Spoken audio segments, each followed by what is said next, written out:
La batalla espiritual en Occidente.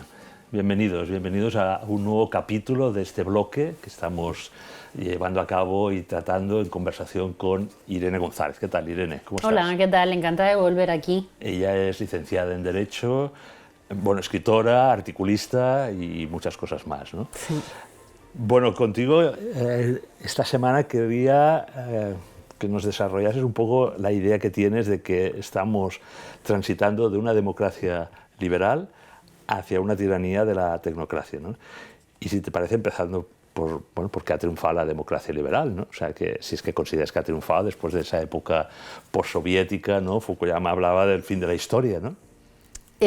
Sí, bueno, en mi libro parto precisamente de esa idea porque creo que es clave, ¿no? Para entender el mundo al que vamos y en el que se avecina y en el que estamos, muchas veces yo escucho que mucha gente invoca, uso este término, el término democracia, el término liberal, como si fuesen tótems sagrados, revestidos de todas las bondades y revestidos como de algo que imposible de cuestionar. Entonces, lo que yo pretendo, claro, con el libro de Salvar la civilización cristiana occidental, necesitas irte un poco para atrás y cuestionarte cosas que nuestro mundo moderno no se cuestiona y ver si hay una verdad detrás de eso o no. Entonces, yo, claro, mi generación es producto de esa Europa postsoviética, de ese mundo postsoviético liberal, del triunfo del liberalismo, del mundo de la abundancia. Mi generación ha nacido ahí. Entonces yo necesitaba revisitar esas cuestiones para cuestionarlas. Y yo lo que he empezado a descubrir, que es un relato muy infantil el que nos han contado y un relato principalmente falso. Si la Europa que tuvimos después de la Segunda Guerra Mundial fue una Europa, pues eso, que se empieza a gestar la idea de que las patrias y las naciones son culpables de las guerras, que hay que avanzar a una gobernanza global única, ¿no? Una gobernanza global única, sin unas identidades nacionales fuertes, sometidas a algo distinto y por encima, ¿no? Eso, claro, va teniendo su fragua en esta parte del muro, y cuando se acerca el muro vemos que hay un mundo dividido en dos, como que unos defienden el comunismo atroz, que representaba sin duda la Unión Soviética, y luego, sin embargo, pues estaba pues todo el mundo perfecto, bello, el mundo liberal, ¿no? El mundo de la prosperidad, del dinero. Y ves que hay esas dos visiones únicas del mundo, y que con la caída del muro de Berlín es el triunfo del liberalismo. Antes de mencionar a Fukuyama, a mí me ayudó muchísimo otro autor que para mí es esencial, que es Solzhenitsyn. Solzhenitsyn, en este lado del muro, se le ha identificado siempre, claro, por Archipiélago Gulag, claro, que es, una persona que es superviviente del Gulag. Como él criticaba el comunismo, le dieron el premio Nobel de literatura en el año 74, si no recuerdo mal. Entonces, Solzhenitsyn abandona la Unión Soviética, consigue huir de allí y es acogido en este otro lado del mundo, en el mundo donde luego posteriormente se diría que triunfó el liberalismo y la democracia, y era como un nuevo héroe, Solzhenitsyn. Pero sin embargo, Solzhenitsyn cayó luego en desgracia. Y dices, yo descubrí un libro de él, Alerta Occidente, escrito también en el año 74, que ves cómo Solzhenitsyn lo vio todo en aquel momento, vio todo lo que iba a venir. Porque él empezó a decir, ok, yo no estoy de acuerdo con el comunismo este atroz que a mí me ha perseguido y destrozado la vida, pero es que esta opción que vosotros a mí me estáis planteando de un mundo sin identidad, fluido, rendido al dinero, al consumismo y a una deshumanización un poco del hombre, en nombre de una supuesta identidad sin vínculos verdaderos, no sé si a vosotros os funciona. Dice, pero a mí no. Y a Rusia tampoco le funcionaría. Y a mucha gente del mundo tampoco le funcionaría. Y entonces ahí es cuando ves que empieza él a caer en desgracia. Porque él cometió 2 pecados capitales. Él sí vino y fue paseado por todo el establishment occidental como un héroe contra el comunismo, porque lo fue. Sin embargo, él no cogió la bandera de que la democracia es perfecta y que el liberalismo es lo que necesita el hombre. Lo denunció como una ideología y no le perdonaron 2 cosas. Uno, que fuese un patriota ruso. Claro, una cosa es que tú estés en contra de un régimen que está oprimiendo precisamente a tu patria, como estar en contra de la Unión Europea y defender la civilización europea. Y sobre todo no le perdonaron su fe en Dios. Es algo que no le perdonó este mundo del otro lado del mundo. Con lo cual, Solzhenitsyn, cuando cae el muro, se vuelve a lo que era su patria natal. Entonces a mí eso, claro, empecé a encontrar unos paralelismos en lo que contaba Solzhenitsyn sobre el mundo que yo estaba viviendo. Era una generación nacida en esa abundancia y en ese estado triunfo. Del bienestar, ¿verdad? En ese triunfo. Claro. Y llega Fukuyama, entonces tienes que averiguar quién era Fukuyama. Fukuyama no es una persona aleatoria que aparece en el mundo de la literatura y escribe el fin de la historia. No, es una persona que pertenece a los poderes globalistas. Él es uno de los miembros más importantes de la Rand Corporation, profesor de las universidades privadas de Estados Unidos, que él también trabajó para el Departamento de Estado. Es decir, que lo que él escribe no es que él fuese un ideólogo, sino que él nos está transmitiendo lo que piensan sus jefes. Y es así, entonces empiezas a entender cómo realmente va funcionando. Cogen a un profesor de universidad, él publica esto, obviamente con las ideas que los que realmente gobiernan, que no son en unas elecciones, pues van difundiendo como la hegemonía cultural. Entonces lo que no propone Fukuyama, sino lo que nos transmite Fukuyama en ese momento, cuando ya ha caído el muro de Berlín, es como, bueno, el comunismo ha sido derrotado y solamente está la opción nuestra, ¿no? La de este socioliberalismo. Ellos no utilizan ese término, pero entonces, claro, Fukuyama dice que como ya hemos llegado al mundo donde todo el mundo quiere ser una democracia liberal, es curioso que todo el mundo la quiera ser, sin embargo se ha ido expandiendo por el mundo a través de guerras. Sí, sí. Se ha ido imponiendo, ¿no? Con guerras. Al final, lo que dices tú, ese ideólogo ha influido en la agenda geoestratégica de muchos de los presidentes de Estados Unidos y de lo que se dijo el siglo XXI será americano, ¿no? Pero no porque fuese él el que, es lo que pretendía explicar, no es que él haya influido. Él está escribiendo, cuando hablamos de globalismo, muchas personas piensan que ¿qué es eso? Bueno, pues hay fundaciones, hay organismos que... Los think tanks, ¿no? No, están más arriba. Esos son luego subcontratas para difundir un mensaje.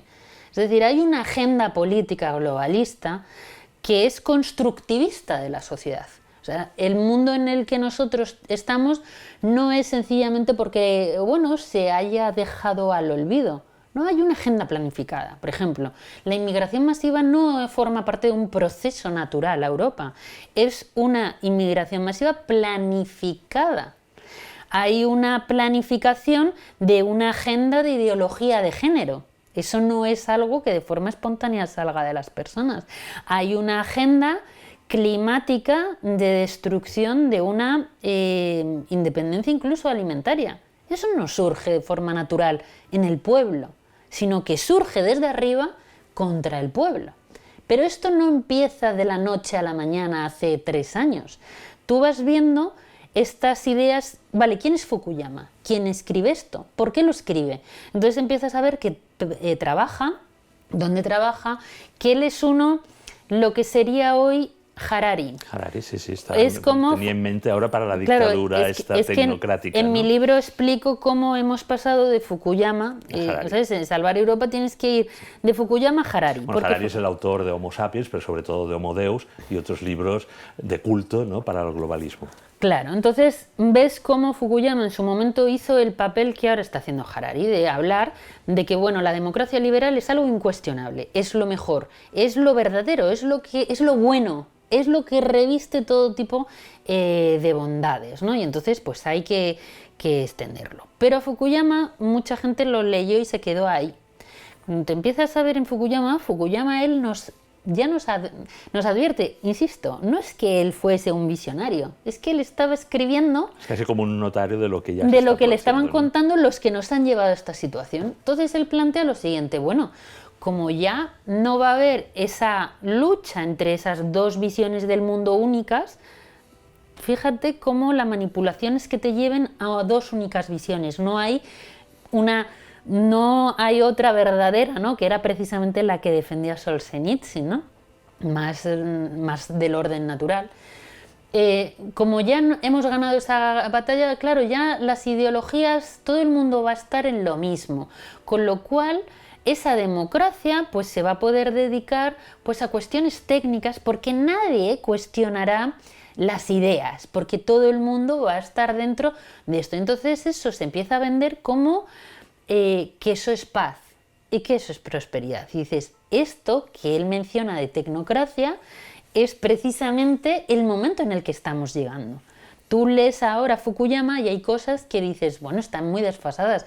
Bueno, es que claro, han pasado 50 años desde que lo escribió, pero lo fundamental que él plantea es ahora cuando estamos viendo su triunfo, ¿no? Esa democracia liberal llega pues a esa tecnocracia. Mucha gente en España confunde este término, cree que tecnocracia consiste en que en el Estado trabaje gente... Tecnócratas, ¿no? No, bueno, ese término... La Unión Europea, ¿no? Ese término es espantoso, y explico. Mucha gente cree que un tecnócrata es una persona, bueno, pues que sabe... conocedora del trabajo que está haciendo y que no es sencillamente una persona con un carné de partido que no tiene ni idea y que está allí. Esa no es la realidad de la tecnocracia. Cuando hablamos de tecnocracia no estamos hablando de que no un Estado gobernado por profesionales. No. ¿Qué es lo que realmente te están diciendo con esa tecnocracia? El poder ya no está en el pueblo, que sería la democracia, sino que ellos, con palabras bonitas, quieren trasladar el poder, la toma de decisiones, a unos técnicos, que los llaman técnicos científicos. Estos técnicos científicos se les arrogan unas connotaciones casi de dioses, porque la infalibilidad de la ciencia, lo hemos visto en la pandemia, ¿no? Es que esto lo dice la ciencia. Ah, pues ya está. Los expertos. Es una verdad incuestionable, eso que sale de unos técnicos científicos, son infalibles, defienden la verdad, son buenos, no se les... Dices, vale, ¿quiénes son estos? ¿Quiénes son estos? Y al final son grupos de personas que están dando un revestimiento científico a decisiones políticas que están detrás. Pero aunque fuesen de la ciencia, ¿no? Supuestamente, ¿por qué los ciudadanos ya no pueden elegir ni opinar sobre ello? ¿Por qué? Entonces, ves cómo al final ese mejor de los mundos posibles que anunciaba Fukuyama, que vino además esa época del triunfo del liberalismo cuando cae el muro de Berlín, vino acompañada por la época de mayor prosperidad económica probablemente de los últimos 1000 años. Entonces se juntó que muchas personas identificaron la prosperidad y la abundancia con esa ideología liberal de la democracia liberal. Ahora esos mismos líderes globalistas como Emmanuel Macron, esto también lo explico en el libro, te están anunciando ese fin de la abundancia.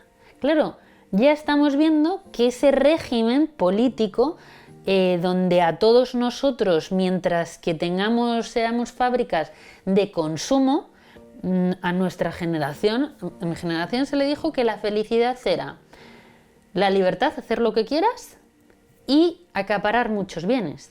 eso es lo que se dijo, ¿no?, cuando cae el muro de Berlín, la época del liberalismo alegre, ¿no?, en la época de la Coca-Cola, creo que lo titulo en el libro, ¿no?, de era como abrir un grifo de Coca-Cola y todo era los así. neocoms.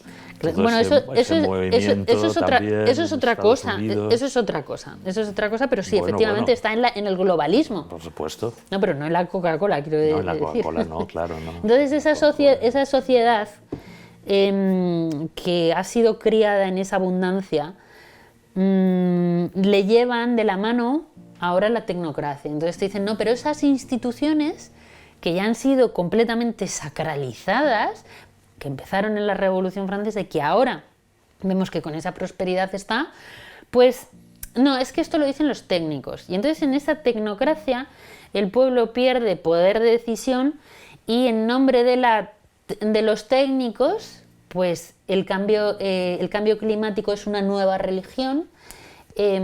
Todas las fuerzas productivas se giran en torno a esa agenda que se ha decidido que se tenga, a la que tú no puedes cuestionar, porque si la cuestionas, ¿qué estás negacionista? Estás no solo en contra de las instituciones, estás en contra de la ciencia, con lo cual eres como una especie, pues, de animal salvaje no racional. Y es justo lo contrario. Vosotros me estáis pidiendo que yo tenga una fe ciega en unas instituciones a las que vosotros habéis otorgado un poder de Dios, porque el Estado es el nuevo Dios en esta edad postmoderna, y a mí me pedís una fe ciega y una obediencia absoluta, incluso cuando va en contra de mi propia naturaleza humana. Y eso es hacia lo que va la tecnocracia. Y se va a ayudar. El problema de este sistema que está empezando es que, a diferencia de otros sistemas políticos, que hay gente que te dice, no, quieres volver al poder absolutista de los monarcas, y tú dices, nadie quiere volver ahí, pero sobre todo, ¿qué poder absoluto tenía un monarca de la Edad Media? El poder hasta donde llegaban sus flechas. Sin embargo, ahora con esa tecnocracia usada a través de la tecnología, se despliega ante nosotros un poder que es capaz de acumular un poder absoluto inmenso como el hombre no ha conocido jamás en su historia, que puede controlar todos nuestros movimientos, nuestros consumos, nuestro pensamiento, que es al final lo que anhelan poseer los que nos odian y que se creen dioses. Una cosmovisión completamente distinta a esa cosmovisión cristiana, que tenemos a un Dios que se hizo hombre por amor a nosotros. Claro, la cosmovisión cambia radicalmente. Es esa religión laicista, cientificista, y además quieren ridiculizar a la fe verdadera o al Dios con que es irracional y que ellos tienen la razón. Es justo lo contrario, es justo lo contrario. Para mí la fe católica ha sido una explicación racional de todo lo que es el mundo y de una forma natural en las personas, muy humana del orden que necesita el hombre. Sin embargo, yo me encuentro un poder terriblemente duro en Europa, en la Unión Europea, pero en Occidente, en Estados Unidos, pues con lo que efectivamente cuando están en el gobierno, los neocon que tú mencionabas, es un poder voraz que quiere arrebatarnos todo lo que tenemos. No puedes, la Unión Europea decide qué se cultiva. Bill Gates, cuando dicen ¿quiénes son los globalistas? Bueno, pues un señor que es Bill Gates, que es poseedor del 60% de los campos de producción de alimentarios de Estados Unidos, por ejemplo, que te dice que no puedes comer carne, que tienes que comer plástico sintético porque es menos dañino para el medio ambiente, y tú dices, bueno, ¿y para mí? ¿Qué sucede? ¿Dónde está? Entonces ves cómo nos van arrastrando a un mundo que nada se parecía a esa prosperidad. Es como si al principio nos hubiesen puesto una zanahoria para que ahora tengamos que asumir el palo voluntariamente. Claro, y con aplausos, y con aplausos a las 8, ¿no? Y con aplausos a las 8 es además lo que nos piden. Y que toda disidencia que haya eso, o sea, la disidencia, yo llamo a todos los espectadores y a todos los lectores también del libro a esa disidencia frente a este mundo que lo que quiere precisamente es arrebatarnos, en primer lugar, nuestra conciencia de quiénes somos nosotros, de qué es lo mejor para nosotros y lo deleguemos todo en ese mundo del bienestar cómodo, ¿no? Que se encarguen de mi vida otros mientras que yo pueda seguir consumiendo delante de un televisor que me lava un poco el cerebro. Entonces, sí es la rebelión contra el mal organizado, contra el orden natural, llega a ser una necesidad moral. Yo creo que explicas muy bien primero esa resistencia y ahora ya esa rebelión contra ese ciberleviatán que se está construyendo, ¿no? Porque buen término. Lo peor es que dentro de poco no vamos a tener las caras de esa oligarquía o plutocracia tecnocrática. De momento has puesto nombres, ¿no? Hay muchos, ¿no? En Silicon Valley y tal, pero de aquí poco tiempo será el algoritmo, ¿no? Esa dictadura tecnocrática a partir del algoritmo, que detrás están, claro, siempre habrá personas, ¿no? Unas élites que ahora se las llama cognitivas, ¿no? Esa noocracia, es decir, pasar de la democracia, que es el poder reside en el pueblo, la soberanía está en el pueblo, a que el poder reside en esos técnicos, en esos expertos, en esa élite que controla el conocimiento y el conocimiento ampliado, ¿no? Que ahí viene el tema del transhumanismo y que Harari, como tú bien has dicho, lo está explicando de una forma descarada y la gente parece como que no se entera, ¿no? Es decir, que con esa visión del mejoramiento humano lo que se pretende es ampliar para unas élites, ¿no? Que se lo permitan o que sus creencias o fe no lo impidan, ¿no? A ampliar esa inteligencia natural, humana, hibridarse con la inteligencia artificial y conformar esa noocracia, es decir, ellos, esa élite, que ya no es un tema solo productivo, de riqueza material, no son los que acumulan oro, no son los que acumulan acciones, que también, ¿no? Porque claro, eso lleva, una cosa lleva a la otra, sino esos conocimientos ampliados, ¿no? Y a través de los algoritmos. Y eso es más peligroso, porque antes la tiranía, el tirano, sabías quién era, ¿no? En la época de la Unión Soviética sabías quién era Stalin, sabías quién era el tirano. Y ahora veremos. No, y ahora en este lado de Europa la gente tiene identificada que... me gustaría también aclarar una cosa. Es cierto que la tecnocracia acaba en esta tiranía que va evolucionando gracias a la tecnología, va a crear el mayor poder que jamás haya conocido el hombre y va a ser un poder absoluto sobre el control de nuestra propia existencia. Correcto. Para exprimirla como si nosotros fuésemos pequeñas granjas de producción, porque claro, se necesitará producir algo que nosotros vayamos a consumir. Ok, eso está mal, pero cuidado también con tener sacralizada la democracia, porque yo no la tengo. En el libro me dedico precisamente a desacralizar todo lo que en este mundo posmoderno se ha erigido como nuevos dioses. Y la democracia no lo es. Para empezar, la verdad no puede ser establecida por mayorías. La verdad es la que es. La mayoría puede llevarte a una tiranía y un totalitarismo imponiéndote vivir en una mentira y en un desorden que es precisamente en aquel momento en el que estamos. Otra de las cosas que yo me he ido preguntando en el libro, en este afán de búsqueda de la verdad, para cuestionar todo lo de este mundo al que pertenecemos o al que nos ha tocado vivir, cuestionas, bueno, ¿y quién manda? ¿Realmente las elecciones, ir a elegir unos candidatos, no voy a hablar de España, que no hay una democracia, hay una partitocracia, que es como mucho peor, pero si te vas, por ejemplo, al país que ha tenido el sistema político más parecido a lo que presentó Tocqueville en esa democracia, que lo que presenta Tocqueville es deseable, ¿no? Es Estados Unidos, con sus miles de efectos que digo brevemente, pero en ese lugar realmente hay una democracia. O sea, ¿quién manda? ¿Quién está a los mandos? ¿El presidente del gobierno realmente es el que está en el poder? Entonces ves que no, que ahora la democracia es un sistema de incentivos para que sea una lobicracia. Son los lobbies que controlan a las personas que están en los poderes llamados democráticos, porque a ellos se les ha otorgado una legitimidad prácticamente sacralizada por la democracia. No, es que lo ha votado la gente. Y como lo ha votado la gente, lo que dice, pues oye, tiene que ser así, es la democracia, hay que asumirlo. La gente lo reivindica y lo dice sin cuestionarse al final a qué nos lleva eso. Y sin embargo en Estados Unidos hemos visto cómo los últimos presidentes del gobierno, los últimos presidentes porque ellos son jefes de Estado, por ejemplo, Biden era una persona con una clara demencia senil estando él en la presidencia. Sí. Lo que te lleva es un capítulo del libro. ¿Quién está a los mandos mientras que este señor está?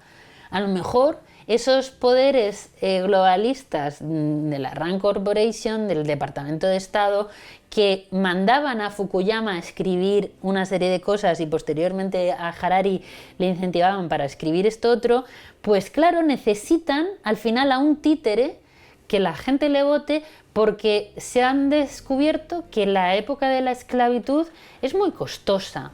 Sin embargo, una esclavitud donde el esclavo no es consciente de su propia servidumbre y que encima él cree que es libre, pues es un esclavo mucho más productivo en este mundo deshumanizado mercantil. Con lo cual, cuidado con...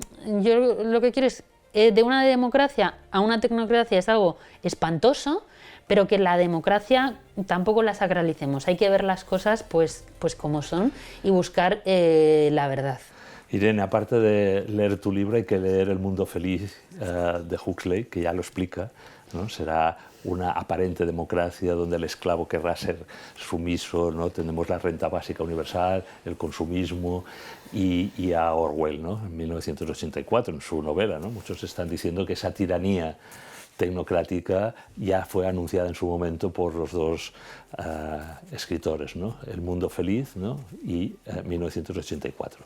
Irene, ya está, otra vez terminamos el capítulo y nos quedamos cortos, pero por suerte te vamos a tener las próximas semanas y vamos a seguir desarrollando tus tesis, que son interesantísimas, ¿no? Apasionantes. Gracias. Para servir, para servir. Gracias, Irene. Gracias.